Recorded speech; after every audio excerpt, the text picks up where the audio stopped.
Si vous voulez supporter personne, restez seul dans votre coin, célibataire et sans enfant. Vous aurez une vie tranquille. Si vous voulez vivre vraiment, alors venez me voir, j'ai à vous parler. Pour vous marier, en vous mariant, je ne vous dis pas les problèmes que vous allez avoir.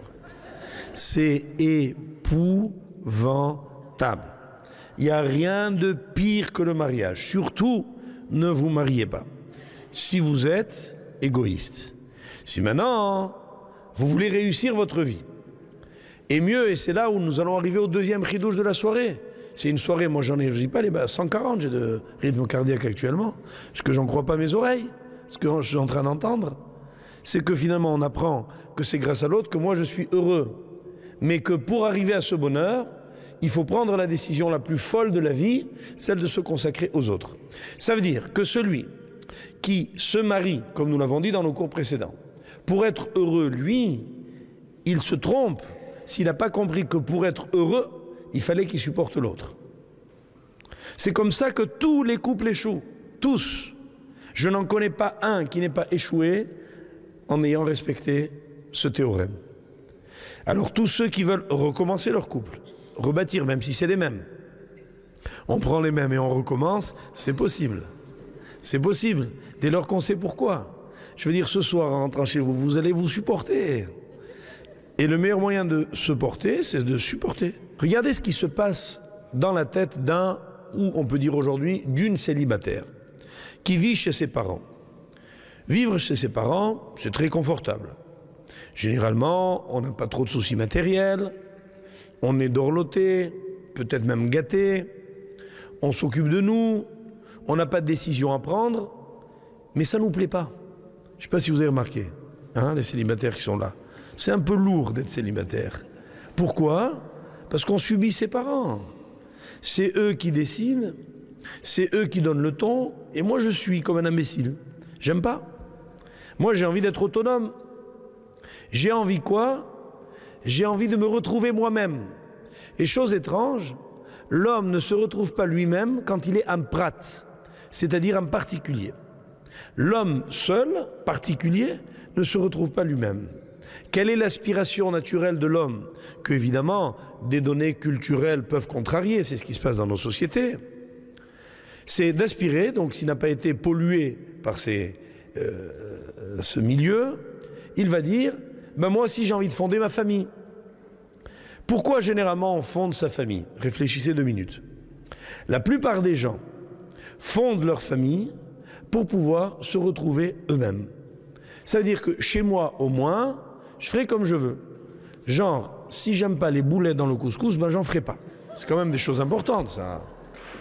Il y a des gens qui supportent pas les salades. C'est affreux d'être obligé de manger les salades de sa mère et en plus de dire qu'elles sont bonnes. Vous voyez? Parce que si vous dites pas qu'elles sont bonnes, c'est le drame à la maison. Enfin, vous pourrez chez vous faire les menus, choisir les meubles, vous coucher quand vous voulez, vous lever quand vous voulez, vous gérez votre vie. Mieux, généralement, pour beaucoup de gens, qu'est-ce que c'est qu'un foyer? C'est un milieu protégé grâce auquel on s'isole de toutes les agressions de la société. Les gens connaissent des problèmes au travail, ils rentrent chez eux, ils se sentent protégés. Ils ont autour d'eux toutes sortes de choses qui ne leur plaisent pas, ils rentrent dans leur cocon et puis ils sont bien.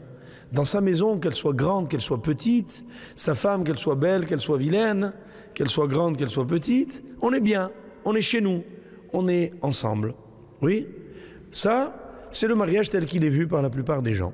Le confort, genre on a quitté le célibat pour ne pas subir les autres, on crée sa cellule pour trouver son indépendance, son autonomie et son confort. Sauf si on a laissé passer trop de temps. Parce qu'alors on s'est installé dans notre célibat, en confort, en autonomie, et on a besoin de personne. Puis il arrive un moment où on se dit quand même, je ne sais pas si j'ai bien fait. Et alors on a envie, et c'est parfois trop tard. Ou en tout cas c'est beaucoup plus difficile, bien qu'il soit jamais trop tard pour bien faire. On peut se marier à 80 ans, ça existe. Mais disons que, parlons du cas général, voilà qu'est-ce qui peut provoquer la prise de conscience de la nécessité du mariage. Eh bien, Je suis au regret de vous dire que non, le mariage, c'est pas le refuge par rapport à la vie publique. La famille pour la Torah, c'est la cellule de base à partir de laquelle s'élaborent toutes les sociétés. Les échecs et les succès du monde dépendront de notre conception de la famille.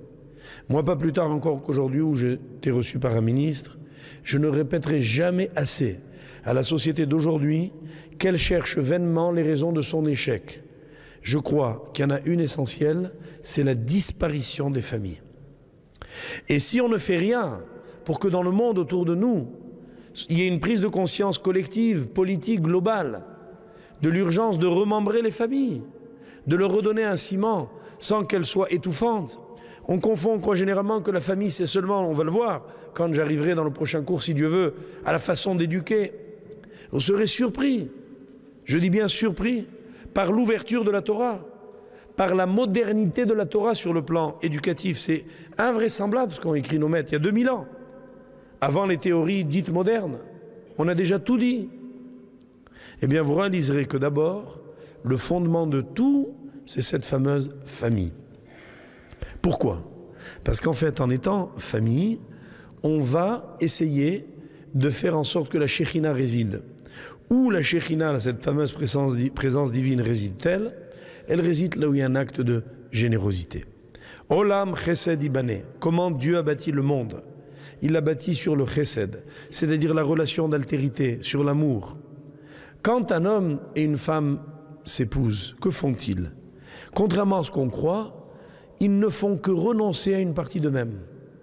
Je sais que désormais, il va falloir que je supporte l'autre.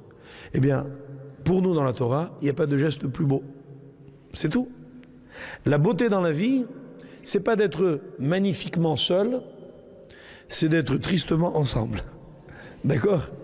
Ça veut dire que supporter l'autre, d'un coup, je m'évalue différemment. Mais supporter, ça ne veut pas dire genre tu fais du bruit quand je veux dormir, tu ouvres la porte quand je veux la fermer, tu augmentes le chauffage quand moi j'ai chaud, etc. Tous les petits problèmes, vous voyez, qui tous les jours empoisonnent la vie des couples. Des fois, c'est des questions de thermomètre qui font échouer le couple. D'accord? Comme l'histoire de la dernière fois, de l'Esquimau qui a tenté sa fiancée et qui sort un thermomètre qui dit si elle n'est pas là à -20, je m'en vais. D'accord? C'est parfois tout simplement des choses comme ça qu'une carrière peut échouer.